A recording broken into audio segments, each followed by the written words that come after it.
15 minutes to explain. Okay? Dito, sabi ko sa inyo ay, tayo ang, pumiyok na naman ako, bibinata ulit ako, tanda-tanda ko na, kapal na ng bigote ko, pumipiyok pa ako. Okay? Ano pa, nagbibinata pa ako. Okay? So, pag nagsasalita talaga, nagkakaroon ng ano, parang fluid sa lalamunan mo. Kaya, kailangan din umino. Ganun palang hirap maging professor kung lalong di ka pa sanay magsalita. Okay? So, sabi ko ulit sa inyo ay tayo ang human, tayo ang subject na experiment, tayo ang test subject, tayo magiging bala ng yan na canon. Pero human. Pero ayaw ko lang ng human kasi ang air resistant kasi niyan is by 100. Kaya mo, sakto. Ang gawin na lang natin is custom. Pero bago tayo mag-custom, alam natin na yung drag coefficient niyan ay 0.60. Yun ang sabi ni FET, ni parang FET.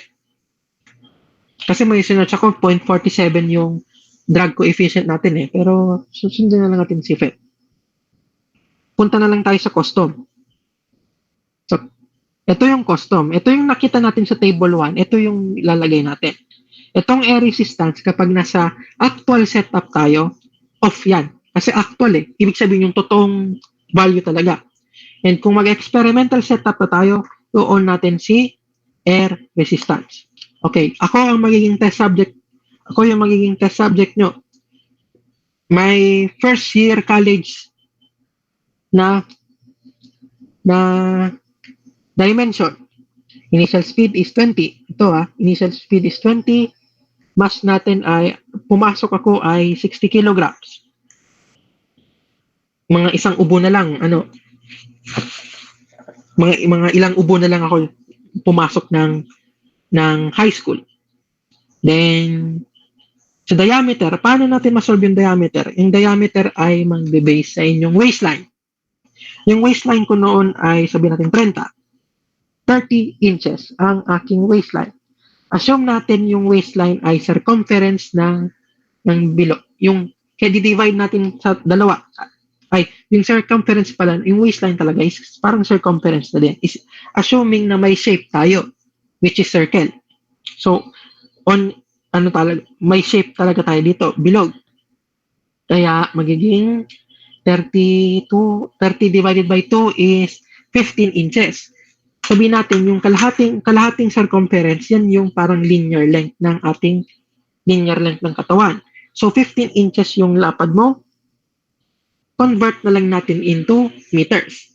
Pag convert ko in meters, ang labas is 38 centimeters, 0.38 meters. Kaya gagawin ko na lang is 0.4. 0.4. Huwag kalimut, baka di nyo makita tong point. Kung kayo baka sa screen share di nyo makita.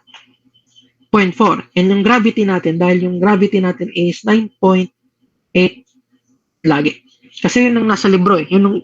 Doon tayo mag-base. Pero, pag sa mga higher subjects nyo na ay 9.81 meter per second. Pero sa libro, siyempre mag-base tayo sa libro. Kung anong libro natin, 9.8 ang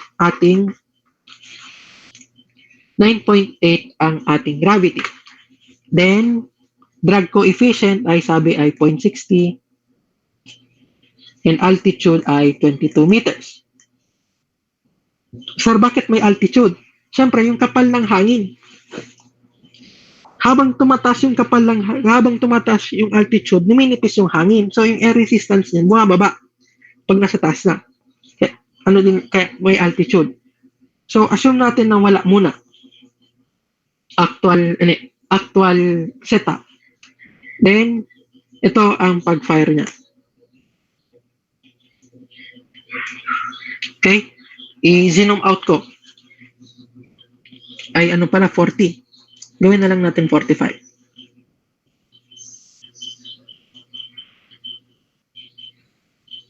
Okay, 45. Itong bilog na to, parang lang naman, parang pustahan. Pwede kayo magpustahan dito kung saan babagsak si Sir. Yung first year pa ni Sir. Sabihin natin yan. Oh, abot. Hindi. Tabi na muna natin to. Para mahanap niyo yung value niyan, ito, kunin nyo to.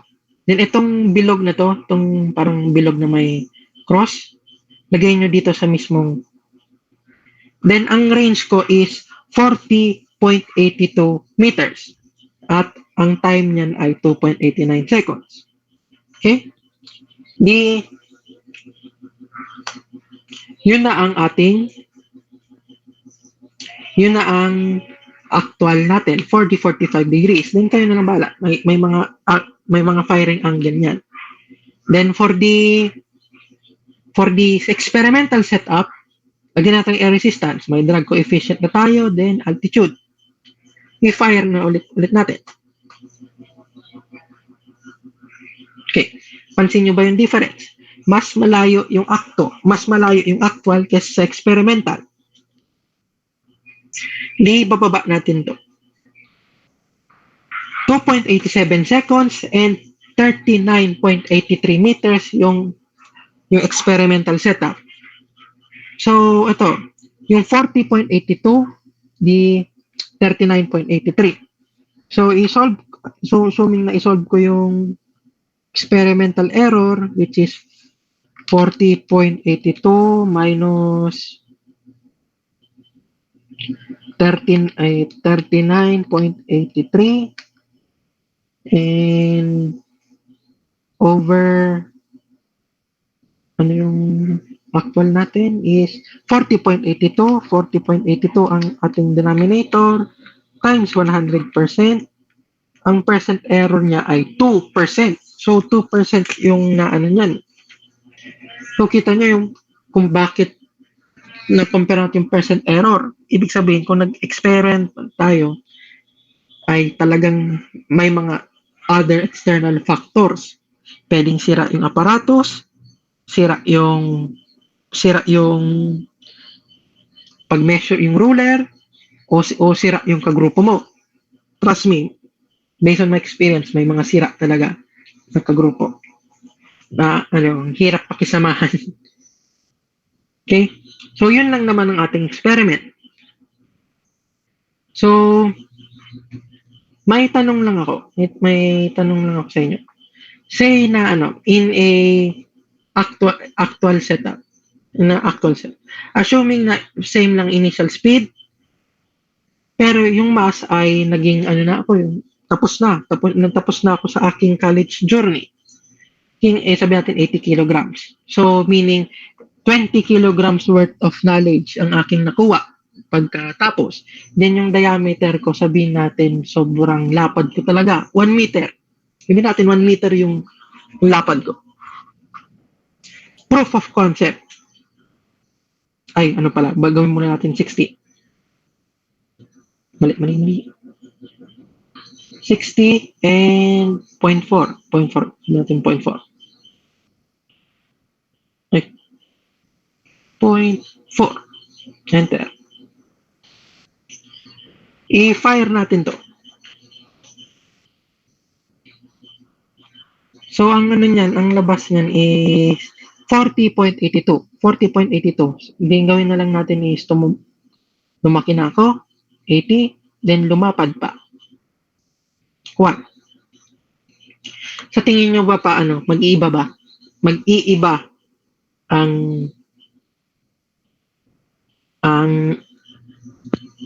range.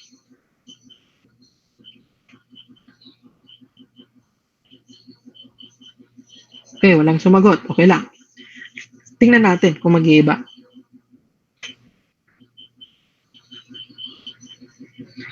Hindi siya mag-iiba. Kahit may air resistance pa yan. Ay, kung air resistance,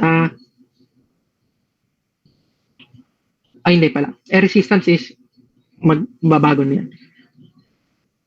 Assuming na no air resistance, kahit pabigatin mo pa yung bala ng projectile na yan, same lang din naman. As long as no air resistance, as long as same ang initial speed. Yan. Dito nagsisimula ang initial speed. Based sa projectile motion, Dito nagsisimula. Ditong part. Hindi dito Dito. Okay? Yun lang naman ang concept. And isa pa, i-check is pag nag-solve kayo ng kinematics, wala naman wala naman mass sa equation. So yun lang. Regardless of the mass, as long as the same mass, no air resistance, same lang naman ang lalabas na value. Okay? And before I dismiss you, since wala naman interrupt sa akin, or baka after the discussion, may magtatanong. So, before I dismiss you, nag-start na akong nag-check ng laboratory reports nyo. Then, may nagko-comment na, sir, yung pag-scan, iba, okay lang naman yan. Walang problema sa akin. I understand naman. Kasi yung mga noise, yung mga dumi, alam ko yan, dumi yan ng pag-scan. And yung lighting, alam ko yan, tawag dyan noise sa image. Ang na-check ko pa lang is Block C kasi sila yung una kong natanggap na lab report. And based on observation, engineering lettering ang hinihingi ko. Ba't yung bibigay sa akin? Handwriting. Di ko alam kung di naman yung sinusutsot. Hiningi ko sa inyo engineering lettering, bibigyan nyo sa akin handwriting. Iba ang handwriting sa engineering lettering. Ang handwriting is unique. Iba ang handwriting ko, iba ang handwriting nyo. May magagandang handwriting, may pangit na handwriting. Handwriting is unique. Nakadepende yan sa tao. Ang engineering lettering ay lettering. Okay? Kung nakita nyo na lang kung magiging handwriting lang naman kayo sa aking lab report na hiling kong engineering lettering, ay mag-drop na lang kayo. Okay? Kasi kung may nakita akong handwriting nan, ay siyempre mababa ang grade nyo. And isa pa, sa engineering lettering, sa ilang taon kong mag-engineering lettering, parang naging skill na sa akin engineering lettering. Hindi ko sinasabi na magandang engineering lettering ko. Kasi may distinct feature ang engineering lettering. Ano ang mga distinct feature ng engineering lettering? Sana naalala nyo pa yung nag-discuss sa inyo ng last sem. Ang engineering lettering ay equal length. Equal ang mga taba ng kada letter. Yan ang engineering lettering. Ang kurbada lang niya is yung talagang kurbada. Kung straight siya, dapat straight. Yung bilog, yung taba ng O, yung taba ng A, yung taba ng P, yung taba ng G, yung mga bilog na yan, equal size yan dapat. Kasi ang paggawa kasi niyan ng yung P, yung G, O, at A, ang unang gagawin niya, gagawa ka lang ng bilog. Kung A siya, pagkatapos mo ng bilog, linya, pababa. Kung G ka, linya pababa, then parang kurbada na pababa, then paakyat. And kung O, okay lang yan. And yung taba ng letter E, yung taba ng yung parang, yung semicircle sa E, dapat pare-parehas yan lahat. And yung mga kurbada is, ganun lang naman. Okay? And tulad ng sinasabi ko sa inyo, effort is non-negotiable. Kung nag-effort kang mag-engineering lettering kasi meron kang magandang handwriting, may pangit na handwriting. May magandang engineering lettering, may pangit na engineering lettering. Kung alam kong nag-effort ka naman, hindi siyempre mataas ang grade mo. Hiningi ko naman engineering lettering, binigay mo sa akin, pangit na engineering lettering, pero importante, engineering lettering. Yun. Warning na lang din yan sa mga hindi na tinry nyong magsulat sa engineering, magsulat sa handwriting. And last, na-gets nyo na yung una kong comment sa lab report nyo is erasure. Erasure, pag gumagawa kayo ng lab report, syempre, ang pwede nyo nang sabihin yan is plate eh. Pwedeng yung lab report is as good as plate. Bakit? Kasi engineering lettering yan. Kita nyo yung parang yung FEU, nakita nyo ba yung thesis ng tatay niya na mechanical engineering? engineering lettering pa yung ginawa nila. Parang yun lang ginagawa natin. Siyempre dapat, gusto ko din i-practice din yun sa inyo. Pag engineering lettering, ano, walang erasure. Pansin ba kayo, walang erasure, wala kayong nakitang erasure. May isa parang spelling, unang-una physics, PHI. Kung magkataon ng wrong spelling, wag naman yung first word of the paragraph. Kasi kung first word of the paragraph, mapabali na yan. Mabuti kung nasa gitna. Alam nyo naman, common sense naman, wala naman nagbabasa ng report. Ang ginagawa ko lang, tinitingnan ko lang yung sulat nyo. Kung nag-wrong spelling kayo in the middle of the sulat, okay lang naman. O baka ginawa nyo, nagsulat pa kayo ng love letter sa ano nyo, kasi sir, di naman binabasa, o chocolate cake recipe, okay lang naman. Malas nyo lang kung nahuli ko kayo. Siyempre, mabagsak na yan. Mababa yung grade. Yan. Okay? So, yun lang naman. Avoid erasure kasi siyempre, may 1 week kayong gumawa niyan. Plenty of time. Plenty of time. Ang hiningi ko lang naman, lab report and long quizzes naman. Wala na tayong problem set. Yung pag-solve nyo yan is at your own convenient time na lang. Okay?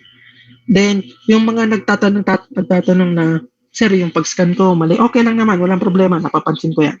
Kasi, importante lang yung guidelines para malinis tingnan. Para may guide na straight lang yung pagsulat nyo. Siyempre, susundin nyo naman din yung straight kasi mahalata naman kung yung pag-scan nyo is iba. Kasi consistent yung diagonal. Consistent yung diagonal ng lettering. So, yun lang. As much as possible, gusto kong pamigay lang sa inyong lab. Yung units nyo sa lab, as much as possible, gusto kong pasado kayo. Sa lecture lang tayo magkakatalo. Pero, please, i-improve nyo yung sulat nyo. Kung magpaturo kayo kung paano mag-engineering lettering kasi iba siya sa handwriting. So, yun lang naman ang aking comment nyo sa lab report.